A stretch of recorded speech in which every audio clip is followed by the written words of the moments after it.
विपुल जी। जी, बहुत बहुत धन्यवाद। आपने अपना कीमती समय निकाला और आईपीओ सेंट्रल से बात कर रहे हैं ऐसे अप्रतिम अवसर पर, जब आपकी कंपनी का आईपीओ आ रहा है। तो थैंक सबसे यू। पहले आपको बहुत बहुत बधाइयाँ। Thank you so much. और जी, और थोड़ा अब कंपनी के बारे में बताएं सर, क्या करती है कंपनी? प्रोडक्शन हाउस है, लेकिन अंदर अंदर ही अंदर बहुत चीज़ें होती हैं, तो आप थोड़ा अपने शब्दों में बताएं। तो सर ऐसा है कि मेरी कंपनी जो है वो फिल्में बनाती है। हाँ, हम वेब सीरीज बनाते हैं, हम टीवी शोज बनाते हैं। और अभी रिसेंटली हमने अपना म्यूजिक लेबल शुरू किया है। वो म्यूजिक लेबल पे हमारे ऑलरेडी 36 गाने आ चुके हैं। और डिजिटल कंटेंट का एक वर्टिकल बना है जिसमें हमारा एक माइक्रो सीरीज ऑलरेडी आ चुका है और एक वेब सीरीज भी आ चुका है हमारे प्लेटफॉर्म पे। तो ये दो नए प्लेटफॉर्म हैं जिनको हम बहुत तेजी से बढ़ाने की कोशिश कर रहे हैं। तो हम 5 वर्टिकल पे क्रिएटिव फील्ड में हमारी कंपनी में काम करते हैं। फिल्में हैं, वेब सीरीज है, टेलीविजन शोज है, म्यूजिक है और डिजिटल कंटेंट है। तो हम ऐसा कह सकते हैं कि 360 डिग्री काम करते हैं when it comes to creative content. Okay. और इसमें डिस्ट्रीब्यूशन वगैरह वो सारी चीज़ें नहीं हैं? डिस्ट्रीब्यूशन हम करते हैं, लेकिन अभी इस वक्त हम सिर्फ हमारी फिल्मों को डिस्ट्रीब्यूट करते हैं। जैसे Kerala story 1, Kerala story 2, Bastar, governor, ये सारी फिल्में हमने खुद डिस्ट्रीब्यूट की हैं। तो अभी हम उसको बढ़ाएंगे। बट वो हमारी प्रायोरिटी ये 5 वर्टिकल है। जब ये 5 वर्टिकल एकदम सेटिस्फैक्ट्री लेवल तक पहुंच जाएंगे, फिर हम हम्म। डिस्ट्रीब्यूशन को भी बढ़ाना चाहेंगे, बिकॉज वो एक बहुत बड़ा सेक्टर है हमारी फिल्म इंडस्ट्री का। तो उसे हम जरूर देखना चाहेंगे। बट हम बहुत सारी चीजें करके अपने आप को बांटना नहीं चाहते। हम बहुत फोकस रहना चाहते हैं।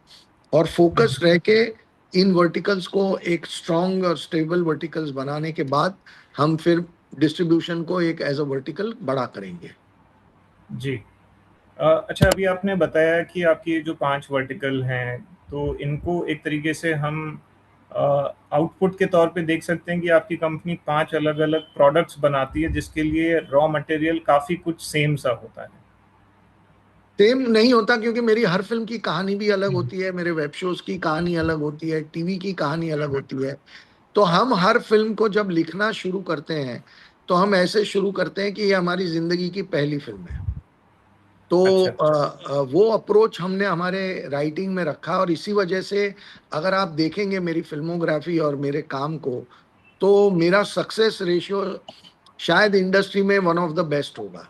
हमारी ज्यादातर फिल्में बहुत अच्छा काम बिजनेस करती हैं। हमारे वेब शोज बहुत चलते हैं। तो उसका एक रीजन ये है कि हम ये नहीं सोचते कि अरे अब तो हम 25 साल से काम कर रहे हैं तो हमें तो हुँ, आता है। नई फिल्म एक नई परीक्षा लेती है हमारी, और उसको हुँ, उसी हुँ। नजरिए से देखना चाहिए, उतनी ईमानदारी से काम करना पड़ता है। जी, मैं इसको थोड़ा दूसरे शब्दों में बोलता हूँ कि मेरा क्वेश्चन बेसिकली ये था कि क्या आपका फ़िल्म के लिए जो राइटिंग राइटिंग जैसे दोनों सभी में इन्वॉल्व्ड है, पूरे 5 जो आपने प्रोडक्ट्स बताए हैं, सभी में राइटिंग जी। इन्वॉल्व्ड है, एकदम फर्स्ट लेवल पे ही होती है शायद।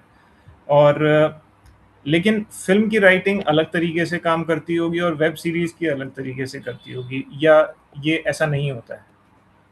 नहीं, ऐसा नहीं होता, पर दोनों के स्ट्रक्चर थोड़े अलग होते हैं। फिल्मों में इतने ज्यादा राइटर नहीं होते।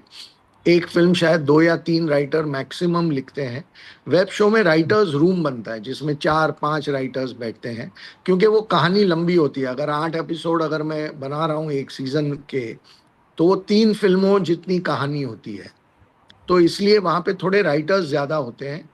पर अदरवाइज जो प्रोसेस है वो बहुत सिमिलर होता है। अच्छा, ओके। तो विपुल जी, एक चीज़ और जैसे मैं देख रहा था कि आपके लिस्टेड पीयर्स में आपने कुछ 3-4 नाम दिए हैं। उनमें से एक बालाजी टेलीफ़िल्म्स भी है, जो कि अभी आपने बताया कि एक प्रोडक्शन हाउस था जब उन्होंने वो कॉर्पोरेटाइज़ किया और आईपीओ लेके आए थे तब। अ, सब्सिक्वेंटली बहुत ज़्यादा एग्ज़ाम्पल्स ऐसे देखने को नहीं मिलते कि प्रोडक्शन हाउस जो है वो अपना आईपीओ लेके आ रहा है। ये कुछ इंडस्ट्री के अंदर स्ट्रक्चरली ऐसा है, या क्या क्या कारण है, मुझे नहीं पता। आप बताएँ इसके बारे में। नहीं, एक तो क्या है ना कि लोगों को ऐसा एक गलतफहमी थी कि हमारे फिल्म का बिजनेस लोगों को समझ नहीं आता, ये बहुत वॉलेटाइल बिजनेस है। पर एक्चुअली में हम्म। ऐसा है नहीं। अब जब लोगों को ज्यादा समझ में आ रहा है तो आप देखिए, हमारे कितने सारे प्रोडक्शन हाउसेज हैं उसमें पी फंडिंग हुई है। धर्मा प्रोडक्शन में पी फंडिंग हुई है, आधार पूनावाला, बहुत मीडिया में बहुत न्यूज चली भी थी। संजय लीला बंसाली की कंपनी में सारेगामा ने स्टेक लिया है। एक्सेल एंटरटेनमेंट में यूनिवर्सल ने स्टेक लिया है। गुनीत मोंगा जी की कंपनी में जियो ने स्टेक लिया है। तो ये अब पी प्लेयर्स आना शुरू है, क्योंकि अब इन प्लेयर्स को समझ में आना शुरू हो गया है कि ये एक बहुत ल्यूक्रेटिव, बहुत जबरदस्त सेक्टर है, और आने वाले 5-10 सालों में इसकी ग्रोथ ट्रेजेक्टरी बहुत बड़ी होने वाली है। मैं ऐसा मानता हूं कि ये भारत का नेक्स्ट सनराइज सेक्टर होगा।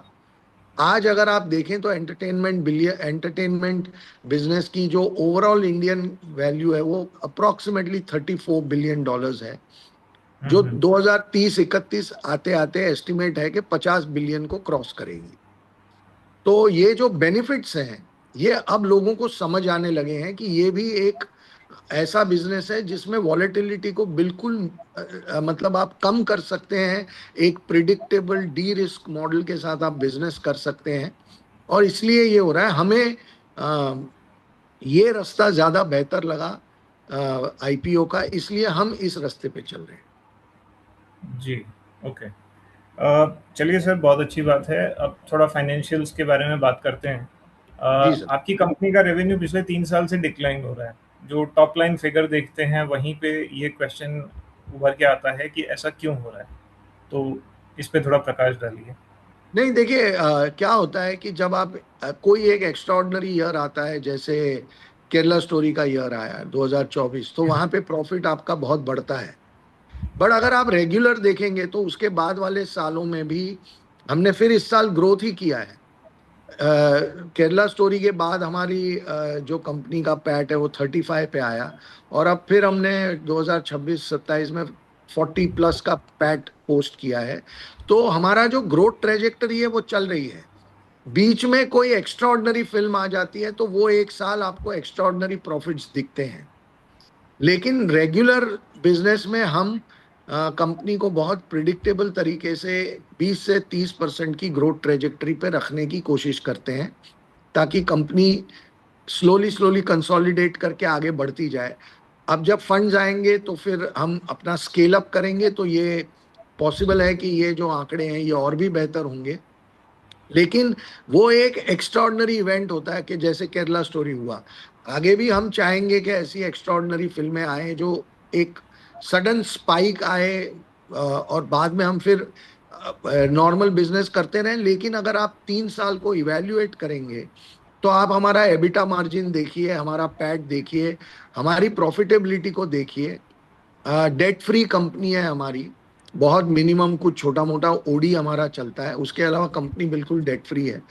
एसेट बहुत अच्छे हैं हमारे पास, आईपीस बहुत अच्छे हैं। तो हमने ओवरऑल कंपनी को हमेशा बहुत स्ट्रांग प्रॉफिटेबल रखा है, और ग्रोथ ट्रेजेक्टरी को छोड़ा नहीं है। आप सिर्फ एक साल की वजह से आपको वो थोड़ा सा ऐसा लगता है कि एक साल बहुत ऊपर गई फिर नीचे आई, वो नीचे नहीं आई। वो एक साल एक्स्ट्रा ऑर्डिनरीली ऊपर गया, जो हम चाहेंगे कि आगे भी ऐसा होता रहे। Right, right. ओके। लेकिन ये डायरेक्टली कॉन्फ्लिक्ट क्रिएट करता है इन्वेस्टर्स के माइंड में कि ये जो सडन स्पाइक्स हैं, ये वन फिल्म वंडर टाइप से होते हैं और किसी को कोई पिन पॉइंट नहीं कर सकता है कि ये अब ये मूवी हिट होगी। I mean, you can put all your best actors, best writers and best directors in the room, और फिर भी एक्सीडेंट्स हो ही जाते हैं। तो आई एम श्योर आप ज़्यादा अच्छे से समझते हैं इस चीज़ को। तो काफ़ी बड़े बजट की फिल्म्स होती हैं, स्टार कास्ट भी अच्छी होती है और वो फ्लॉप हो जाती है। अल्टीमेटली रेवेन्यू जो है किसी प्रोडक्शन हाउस के लिए, वो आएगा कस्टमर से, व्यूअर से। तो ये सब होने के बाद एक वो ये आता है इन्वेस्टर्स के माइंड में कि इसमें प्रेडिक्टेबिलिटी नहीं है बिजनेस मॉडल में। सर, तो उसके लिए क्या प्रेडिक्टेबिलिटी, करना है? प्रेडिक्टेबिलिटी है। और हमारी कंपनी को अगर आप स्टडी करेंगे तो आप देखेंगे कि हम बिल्कुल अपने आप को डी रिस्क करके चलते हैं। फिल्मों का जी। मॉडल डी रिस्क नहीं हो सकता, ये एक गलत फहमी है। और हमने ये टाइम एंड अगेन प्रूव किया, और इसमें बहुत सारी चीजें होती हैं। फॉर एग्जाम्पल, जब हम एक बड़े स्टार के साथ फिल्म बनाते हैं तो हम उनको कोशिश करते हैं, रिक्वेस्ट करते हैं, कन्विंस करते हैं कि वो हमारे पार्टनर बन जाए और अपफ्रंट फी ना लें। तो जब एक बड़ा एक्टर अपनी फी अपफ्रंट नहीं लेके पार्टनरशिप में बैक एंड मॉडल पे आता है, तो फिल्म पहले ही दिन डी रिस्क हो जाती है। दूसरा तरीका यह है कि जो भी हम स्क्रिप्ट लिखते हैं, तो उसका एक पहलू होता है कि जब मैं स्क्रिप्ट लिख रहा होता हूं मेरे राइटरों के साथ, तो मैं कभी नहीं सोचता कि इसका बिजनेस मॉडल क्या होगा। लेकिन स्क्रिप्ट लिख लेने के बाद वो टोटली बिजनेस और फाइनेंस टीम के हवाले की जाती है, और एक बिजनेस मॉडल बनता है। उसके बाद हम उसके कुछ राइट्स बेचते हैं, उसको कंप्लीटली डी रिस्क करते हैं। और जब वो डी रिस्किंग हो जाता है, तभी हम उस फिल्म को प्रोडक्शन में ले जाते हैं। और इस वजह से हमारी कंपनी में आप देखेंगे कि पिछले 16 सालों में हमारी सिर्फ एक फिल्म है जिसने थोड़ा सा लॉस दिया, बाकी हमने कभी लॉस नहीं किया। तो ये हमारा एक ट्रैक रिकॉर्ड है, और ये ट्रैक रिकॉर्ड हमारे डी रिस्किंग मॉडल की वजह से होता है। तो हम क्रिएटिव और बिजनेस दोनों को बहुत अच्छे से समझते हैं, और दोनों की अहमियत को भी समझते हैं, दोनों के इम्पोर्टेंस को समझते हैं। तो हम जब बिजनेस मॉडल की तरफ से अगर कोई रेड फ्लैग आए या कोई मुश्किल आए, तो हम उसको स्टीम रोल करके जिद पे आगे नहीं बढ़ते, हम उसको एड्रेस करते हैं। कई बार होता है कि हमारी बिजनेस टीम बोलती है कि सर, आपने जो स्क्रिप्ट लिखा है उसके लिए जो बजट चाहिए वो बहुत रिस्की है, थोड़ा इसको रीराइट करिए, थोड़ा इसको कंट्रोल में ले आइए। तो हम करते हैं, हम जिद नहीं करते कि अरे मेरी पीछे सारी फिल्में तो हिट हैं तो अब ये भी हिट ही होने वाली है। वो हमारी धारणा कभी नहीं होती। हर फिल्म नहीं होती, और हम हर फिल्म को बिल्कुल उसी लेंस से देखते हैं कि उसे पहले डी रिस्क कैसे किया जाए, और डी रिस्क करने के बाद ही उसे प्रोडक्शन में ले जाते हैं। और इसी वजह से हमारा कंसिस्टेंटली प्रॉफिट मेकिंग कंपनी हमारी रही है। ओके। जी, बहुत तो बेहतर है। ये हमारे मॉडल की एक यूनिकनेस भी है, और हम इसके लिए बहुत मेहनत करते हैं। जी। ओके। तो आपके, या इन जनरल पूछें कि एक प्रोडक्शन हाउस के लिए कॉस्ट स्ट्रक्चर क्या होता है? ये क्वेश्चन मैं इसलिए भी पूछ रहा हूँ क्योंकि मैं जैसे आपका एबिटा परफॉर्मेंस देख रहा हूँ, एबिटा मार्जिन लेटेस्ट ईयर में, जबकि आपके रेवेन्यू डिक्लाइन हुए हैं, प्रॉफिट्स इंक्रीज हुए हैं लेकिन रेवेन्यूज डिक्लाइन हुए हैं, तब भी आपका एबिटा मार्जिन इंक्रीज होकर 78% से भी ऊपर पहुंच गया है। तो ये कैसे होता है? और ये मेरे ख्याल से इसका कॉस्ट से कुछ काफी कुछ ताल्लुक है। सर देखिए, अगेन आपको आपकी कॉस्ट को कंट्रोल करना है, ये सबसे इम्पोर्टेंट है फॉर द रेवेन्यू। और दूसरा, कभी कभी क्या होता है कि थिएट्रिकल बिजनेस के हिसाब से कंपनी की टॉप लाइन बदलती है। अगर किसी फिल्म ने 250 करोड़ का बिजनेस किया, तो हो सकता है कि मेरा प्रॉफिट शायद उतना ना हो, क्योंकि उसमें बड़े स्टार्स हैं वगैरह वगैरह। तो जी। टॉप लाइन मेरी बढ़ जाएगी, लेकिन हो सकता है कि मेरा रेवेन्यू उतना बढ़े ना। ये भी पॉसिबल होता है। लेकिन क्योंकि हमारा एक डी रिस्किंग का मॉडल है, इसलिए हम प्रॉफिटेबल तो हर वक्त रहते हैं। तो प्रॉफिटेबल रहना एक बहुत इंपॉर्टेंट बात है। एबिटा मेरा इसलिए ऊपर है क्योंकि मेरी फिल्म की कॉस्ट बहुत कंट्रोल में थी, मेरे रेवेन्यूज बहुत स्ट्रांग रहे, तो मेरी प्रॉफिटेबिलिटी बहुत स्ट्रांग रही। तो टॉप लाइन में भी थोड़ा कम आ सकता है, क्योंकि थिएट्रिकल रेवेन्यू उतना ना हो, उससे कोई फर्क नहीं पड़ता। बट हमने ओटीटी, सैटेलाइट, म्यूजिक इतना अच्छा बेचा हुआ था कि हमारा रेवेन्यू पहले दिन से तय था कि ये फिल्म बहुत अच्छे प्रॉफिट में जाएगी, और वही हुआ है। सो दैट इज हाउ हम अपनी कंपनी को देखते हैं, कि at the end of the day मेरा रेवेन्यू और मेरा एबिटा और मेरा पैट जो है वो स्ट्रांग और हेल्दी रहे, और हर साल वो कैसे ग्रो करे। Okay, fine. सो बेसिकली मेरा क्वेश्चन यहाँ पे ये समझने की भी कोशिश है कि ये कितना ऊपर जा सकता है। इसमें कुछ रिजिड होते हैं, लेकिन मैं इसलिए भी पूछ रहा हूँ विपुल जी, क्योंकि मैं काफ़ी सारे आईपीओज में इन्वेस्ट करता हूँ, मैं देखता हूँ, स्टडी करता हूँ बिजनेस मॉडल। 78% का EBITDA margin is like, is unthinkable. तो करेक्ट। जब ऐसा फिगर आप देखते हैं तो आपके दिमाग में ऑटोमेटिकली एक जिज्ञासा जागती है कि अच्छा, इतना हो सकता है तो और कितना हो सकता है। तो ये प्रश्न देखिए वैसे है। देखिए स्काई इज द लिमिट, और मैं आपको उसका थोड़ा एक डिटेल एक्सप्लेनेशन दूंगा, ताकि जी। आप और आपके इन्वेस्टर्स भी समझ पाए। देखिए 2022 तक दंगल भारत की सबसे बड़ी फिल्म थी। हम्म। 375 करोड़ अप्रोक्सीमेटली उसने इंडिया में नेट बॉक्स ऑफिस कलेक्शन किया था। जी। और तब हमारे पास 4,200 4,300 मल्टीप्लेक्सेस थे। हम्म। ठीक है। 2023 में चार फिल्में आई जिन्होंने 500 करोड़ को क्रॉस किया। एनिमल, गदर टू, जवान, पठान। हम्म। 2024 में आई स्त्री टू, 600 करोड़ किया। पुष्पा टू आई, उसने 800 करोड़ से ऊपर का सिर्फ हिंदी में बिजनेस किया। फिर धुरंधर आई, उसने 900 करोड़ किया पार्ट वन ने, दूसरी वाली ने 1200 करोड़ किया। तो दो और ये जर्नी 2022 से 2027 के मार्च में आते आते हमारे मल्टीप्लेक्स का नंबर 4,500 से बढ़ के 7,000 हुआ अप्रोक्सीमेटली। तो जब हम्म। 2,500 मल्टीप्लेक्सेस बढ़े हैं तो हमारी बिजनेस पोटेंशियल ऑलमोस्ट 3 गुना हो गई है। 375 वाला नंबर अब 1,200 के आसपास चला गया है। और अभी आपने शायद पीवीआर का एक अनाउंसमेंट सुना होगा कि वो 1,000 मल्टीप्लेक्सेस और बनाने वाले हैं बी टाउन सी टाउन्स में, जो लो इकोनॉमी वाले होंगे वगैरह वगैरह। और बहुत हम्म। सारे और मल्टीप्लेक्सेस बनने वाले हैं। तो जब ये नंबर अपना 12-13 हजार मल्टीप्लेक्स पे चला जाएगा तो आप सोचिए कि हमारे बिजनेस का पोटेंशियल कहाँ जाने वाला है। और इसलिए मैंने पहले जो कहा कि हमारी इंडस्ट्री जो है वो एक सनराइज सेक्टर बनने की कगार पे है, वो इस वजह से है। और जब थिएट्रिकल बिजनेस बढ़ता है तो ओटीटी की वैल्यू भी बढ़ती है, सैटेलाइट की वैल्यू भी बढ़ती है, म्यूजिक की वैल्यू भी बढ़ती है।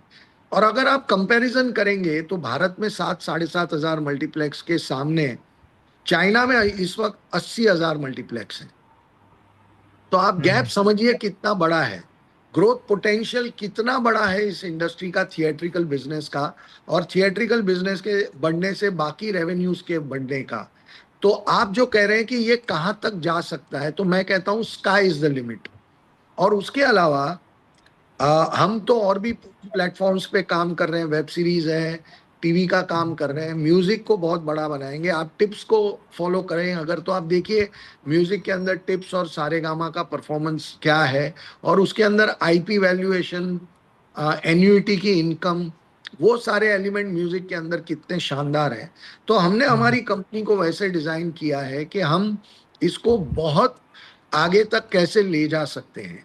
तो ये कहीं भी जा सकता है। मतलब ये इसकी कोई लिमिट नहीं। और मैं ऐसे कोई नंबर बोलूं वो ठीक नहीं है। बट मैं ये कह सकता हूं कि ग्रोथ पोटेंशियल हमारी इंडस्ट्री का और इस कंपनी का एक्स्ट्रा ऑर्डिनरी है, ऐसा मुझे लगता है। Okay, fair enough. ठीक है। अच्छा, एक कंसर्न जो है वो आपकी कंपनी में फाइनेंशियल्स वगैरह देखने में ये निकल के आया कि रिलेटेड पार्टी ट्रांजैक्शंस काफ़ी हैं, और कुछ मामलों में तो ऐसा भी है कि कंपनी, आप आपने कंपनी को लोन दिया हुआ है, कंपनी आपको इंटरेस्ट पे कर रही है, और वही फंड कंपनी ने किसी और दूसरी रिलेटेड पार्टी को जो है दे रखे हैं, और काफ़ी सारी ट्रांजैक्शंस हैं कुल मिलाकर। तो नहीं इसके सर, बारे में भी आप कुछ कहना चाहेंगे? देखिए क्या है कि कंपनी में कभी कभी फंडिंग की जरूरत पड़ती है।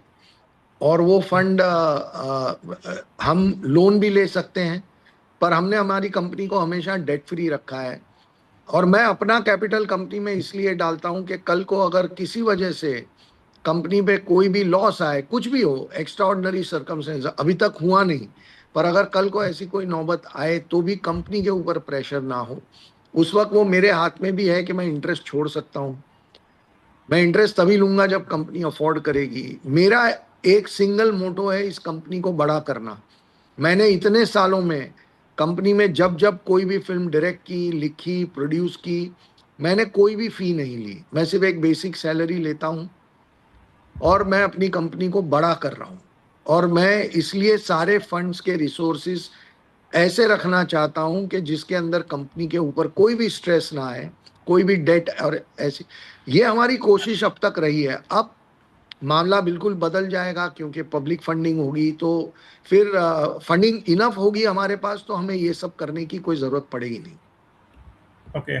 आपने अभी एक बड़ा अच्छा पॉइंट रेज़ किया सर कि आप कंपनी को बड़ा करना चाहते हैं और जैसे ज़रूरत होती है उसके हिसाब से ही आप इंटरेस्ट वगैरह चार्ज करेंगे। अ, ये एंश्योर करता है कि कंपनी ढंग से काम करती रहे, ऑपरेशंस चलते रहें। जी सर। इसी से जुड़ा हुआ जो है ना, एक ये जैसे मैंने देखा कि आप अभी आपने 3 साल पहले, जो 2-3 साल पहले आपकी कंपनी जो मूवी आई थी काफ़ी हिट रही थी, केरला स्टोरी।